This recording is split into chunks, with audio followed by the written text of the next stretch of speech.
Selamat pagi sahabat yang terkasih di dalam Tuhan. Mari kita awali aktivitas pada hari ini dengan bersama-sama bersaat teduh di dalam doa pagi.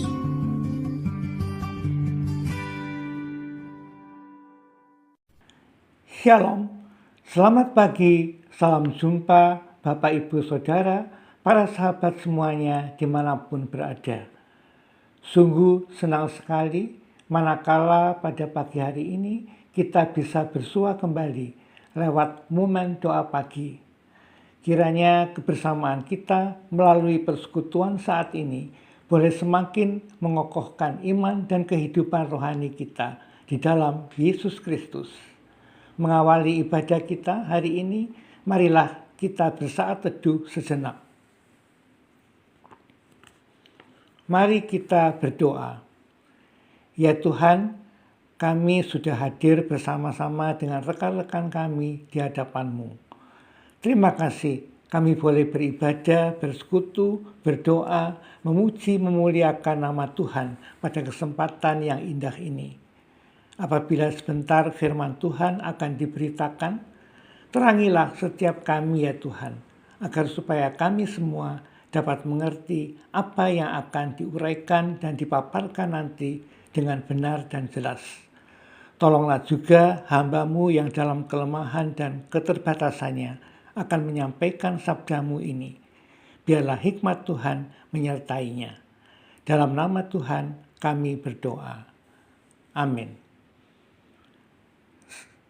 Sahabat, sebelum melanjutkan ibadah kita, marilah terlebih dahulu kita agungkan nama Tuhan melalui pujian dari Kidung Jemaat 426.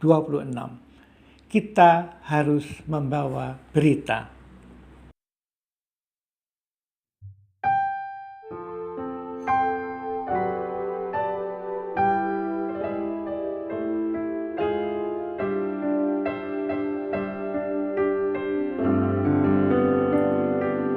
Kita harus membawa berita pada dunia dalam gelap tentang kebenaran dan kasih dan damai yang menetap dan damai yang menetap, karena gelap jadi remang pagi dan remang jadi siang terang. Kuasa Kristus kan nyatalah ramani dan cemerlang. Kuasa Kristus kan nyatalah ramani dan cemerlang.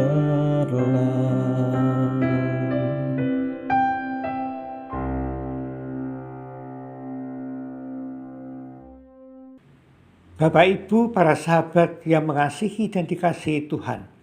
Renungan kita kali ini saya beri tema, kerjakanlah tugas panggilanmu.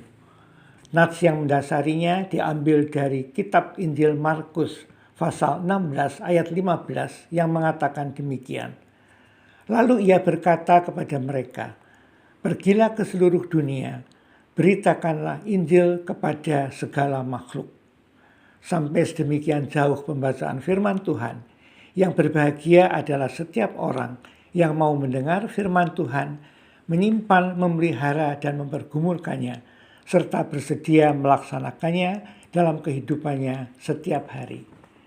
Haleluya.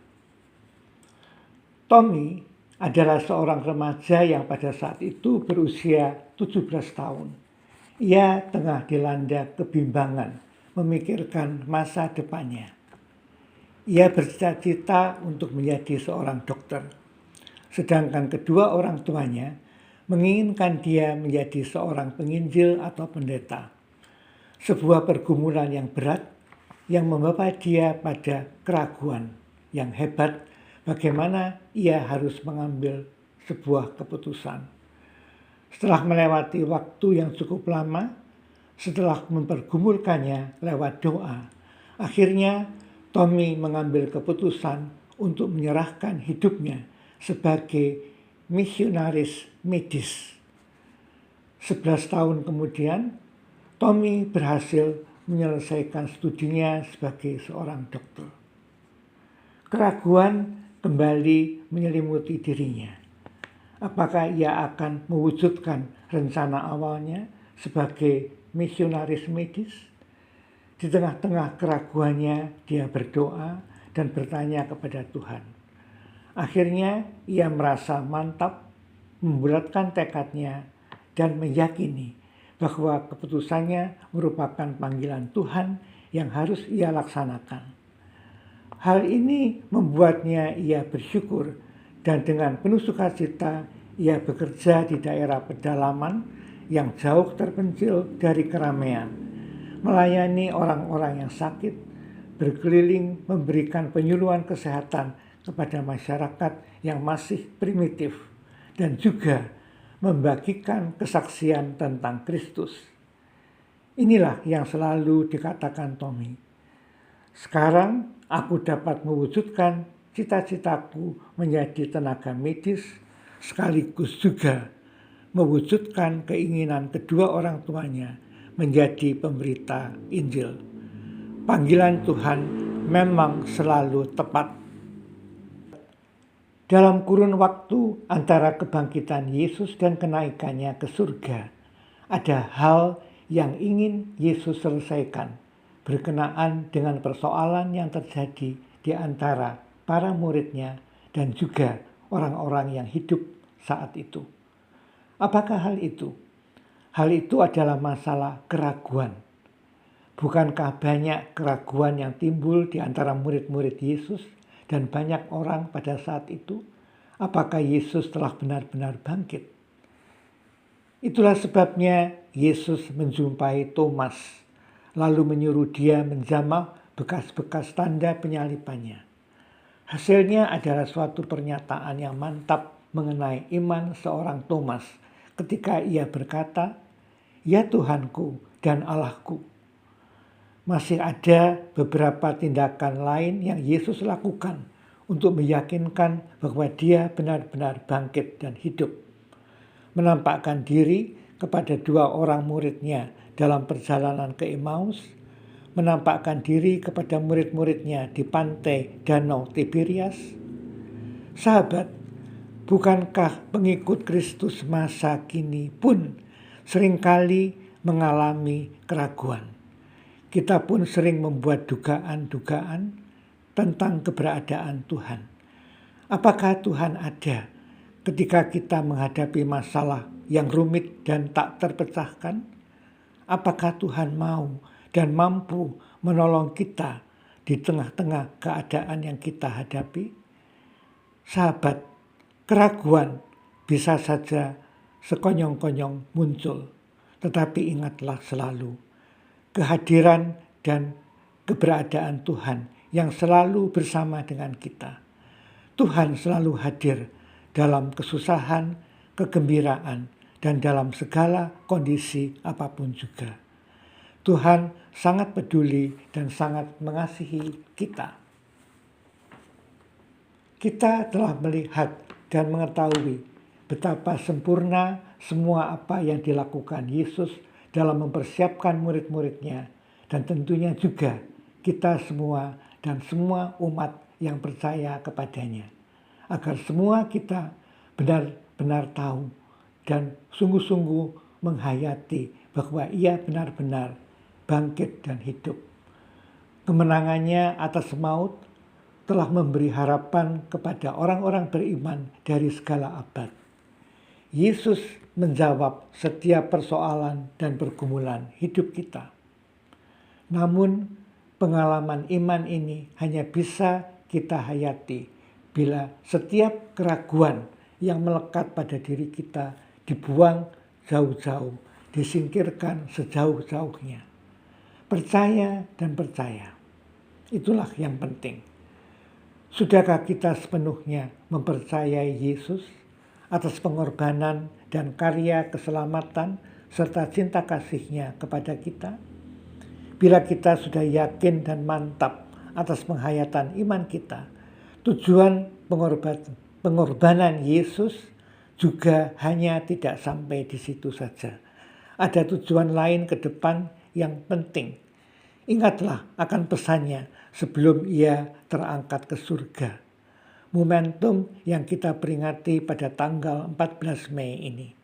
Ia katakan, "Pergilah ke seluruh dunia, beritakanlah Injil kepada segala makhluk." Sebuah tugas panggilan bagi kita yang telah percaya dan telah menerima anugerah keselamatan daripadanya. Kata-kata tersebut merupakan amanat agung yang harus kita taati. Kita harus menyampaikan berita Injil, berita sukacita, berita pengampunan dan pertobatan yang membawa kepada keselamatan. Sudahkah kita melakukan semuanya ini? Tuhan Yesus memberkati kita semua.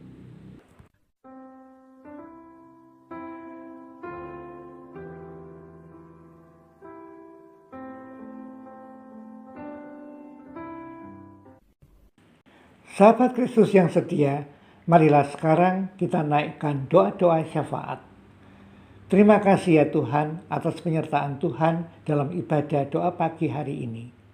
Kini kami akan menyampaikan berbagai kerinduan, pergumulan kami dalam doa syafaat kami hari ini. Kami mohon agar kami selalu mendapat dukungan dari Tuhan dalam pemeliharaan iman dan kehidupan rohani kami, agar kami terus bertumbuh dalam pengenalan kami kepada Tuhan dan semakin mampu hidup dalam kasih kepada Tuhan dan sesama. Kami ingin mendoakan kesehatan kami, kehidupan kami secara pribadi maupun dalam konteks keluarga, usaha pekerjaan kami. Dikau berkati agar melalui semuanya ini, hidup kami semakin berkenan di hadapan-Mu dan senantiasa menjadi kemuliaan bagi Tuhan. Kami juga ingin membawa dalam doa kami kehidupan berbangsa dan bernegara, agar supaya semua aparat yang bertugas dalam pemerintahan dapat menjalankan peran tugas mereka dengan benar, adil, dan bertanggung jawab, sehingga masyarakat dapat menikmati kehidupan yang makmur, sentosa, dan penuh damai sejahtera. Tolonglah mereka yang menjadi korban bencana alam dan berbagai musibah yang lain, agar kehidupan mereka dapat segera dipulihkan. Akhirnya kami hendak menyerahkan seluruh rangkaian kegiatan kami pada hari ini, agar semua berjalan baik, aman, dan lancar dalam pimpinan Tuhan. Terima kasih ya Tuhan untuk semua yang boleh kami doakan. Terpujilah nama Tuhan kekal sampai selama-lamanya. Amin.